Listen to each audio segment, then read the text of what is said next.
So when you look at these elections, what patterns stand out to you the most?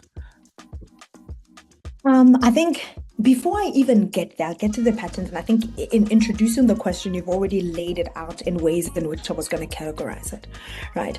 But I think we need to start with the process of democratization in Africa, right? In order to understand what's happening in 2025, we need to understand what happened in the 1990s and in the 1980s. That I think similar to you, I often push back when Western commentators talk about democracy in Africa being in the decline, because African countries fall into so many different archetypes of democratic rule.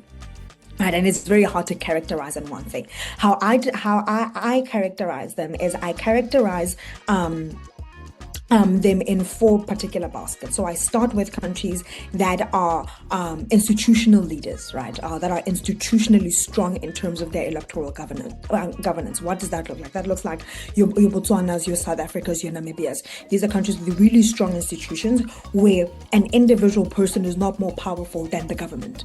And the electoral system, to an extent, is separate and independent and impartial from the political system. They still have major challenges, and I think we'll get into that. But in terms of the institution itself, that's still there. And a key distinguishing factor for this particular archetype, and it will be for all other archetypes, is that people trust the elections. I think one of the key things that we're seeing countries move within these four different categories that I just mentioned. You're seeing countries that were democracies on the decline, like Ghana, actually becoming emerging democracies like in a span of 20 years. So there is countries that are actually building rapport and institutionalizing and building a lot of institutional strength and moving up.